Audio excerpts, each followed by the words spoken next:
मृत्यु अंत नहीं, यात्रा का आरंभ है।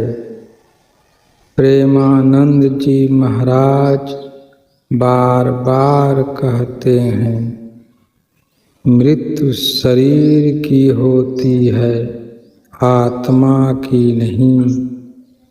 जब कोई व्यक्ति मृत्यु को प्राप्त होता है तो सामान्य मनुष्य समझता है कि सब कुछ समाप्त हो गया, लेकिन सनातन दर्शन और प्रेमानंद जी महाराज के सत्संग बताते हैं कि मृत्यु एक दरवाजा है, अंत नहीं। आत्मा शरीर छोड़ती है, परंतु उसकी वासना, संस्कार, कर्म और स्मृतियाँ उसके साथ चलती है। इसी कारण मृत्यु के बाद के 13 दिन आत्मा के लिए अत्यंत महत्वपूर्ण, पीड़ादायक और निर्णायक माने गए हैं। आत्मा क्या है? महाराज जी कहते हैं, तुम यह शरीर नहीं हो, तुम वह चेतना हो जो शरीर को चला रही थी।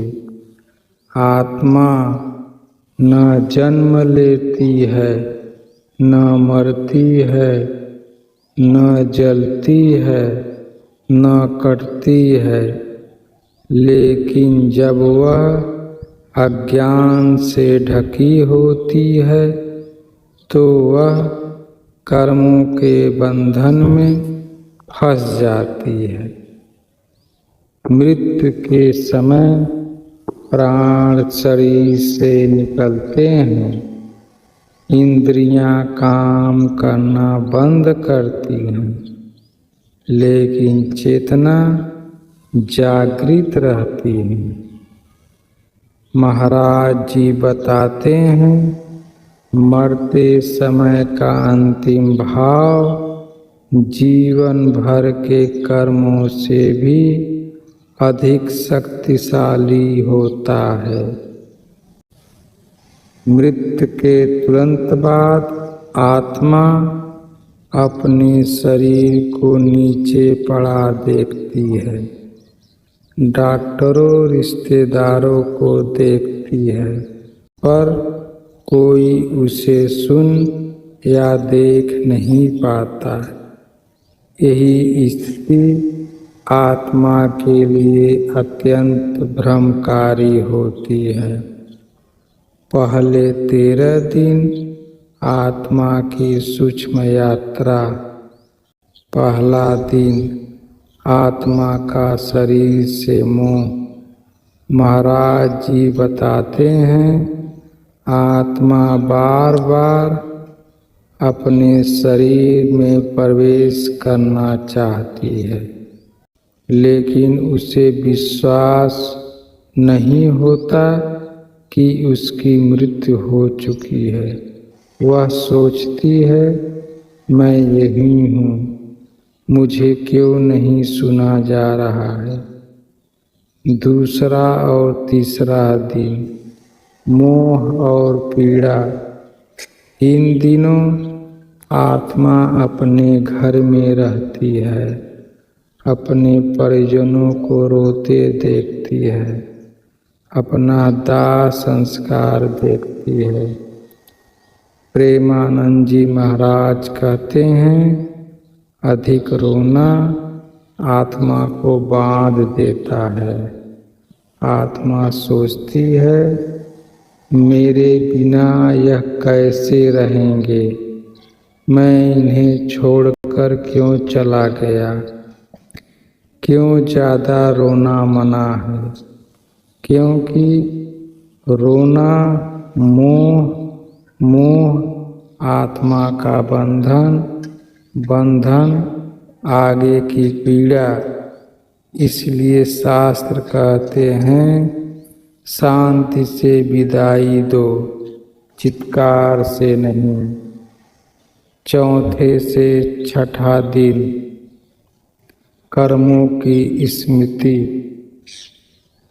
इन दिनों आत्मा के सामने उसका पूरा जीवन चलचित्र की तरह चलता है। अच्छे कर्म शांति, बुरे कर्म भय। महाराज जी कहते हैं उस समय कोई रिश्तेदार काम नहीं आता, केवल कर्म बोलते हैं। 7वां से 10वां दिन भय और असहायता।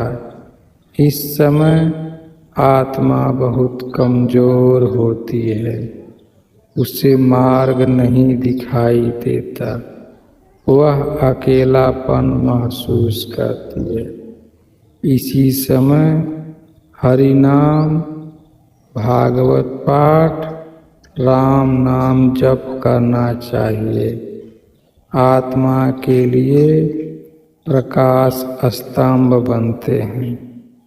नाम जप का महत्व। महाराज जी कहते हैं यदि घर वाले कुछ न करे लेकिन प्रेम से राम नाम ले तो आत्मा का मार्ग सुगम हो जाता है। 11वां और 12वां दिन निर्णय का समय। इन दिनों आत्मा को कर्मों का फल दिखाया जाता है। यमदूत या दैवी शक्तियाँ मार्ग दिखाती है। यही निर्णय होता है स्वर्ग नरक या पुनर्जन्म का। पिंडदान और दान का महत्व। महाराज जी स्पष्ट कहते हैं पिंडदान आत्मा को भोजन नहीं बल्कि ऊर्जा देता है। दान भूखी आत्मा को शक्ति देता है, भय कम करता है, मार्ग आसान बनाता है। 13वां दिन स्थूल संबंधों का अंत। 13वें दिन आत्मा का घर परिवार से संबंध टूटता है। वह अंतिम बार देखती है और आगे की यात्रा पर निकल जाती है। महाराज जी कहते हैं 13वें दिन जीवित लोग रोते हैं, आत्मा नहीं। 13वीं का वास्तविक अर्थ। 13वीं दिखावा नहीं, भोज नहीं, सामाजिक रस्म नहीं, बल्कि आत्मा के प्रति करुणा और विदाई है। आत्मा को सबसे अधिक क्या कष्ट देता है? महाराज जी के अनुसार अत्यधिक रोना, झूठे कर्मकांड, दिखावे का दान, नाम स्मरण का अभाव। आत्मा को सबसे अधिक क्या शांति देता है? हरि नाम, भागवत कथा, सच्चा दान, वैराग्य भाव। मृत्यु से पहले क्या करना चाहिए? महाराज जी कहते हैं जो मृत्यु के बाद सुधारना चाहते हैं वह जीवन में ही सुधार लो। रोज नाम जप करो, कम मोह करो, सत्य जीवन जियो, दया और करुणा का भाव रखो। मृत्यु का सत्य। मृत्यु डरने की चीज़ नहीं, समझने की चीज़ है। 13 दिन आत्मा की परीक्षा के दिन है, जीवितों के लिए चेतावनी है। महाराज जी का अंतिम संदेश। जिसने जीवन में भागवत को याद किया मृत्यु उसके लिए उत्सव है, जिसने नहीं किया 13 दिन भी कम पड़ जाते हैं। अगर यह वीडियो आपको अच्छी लगी हो तो वीडियो को लाइक, सब्सक्राइब और शेयर करना ना भूलें। धन्यवाद।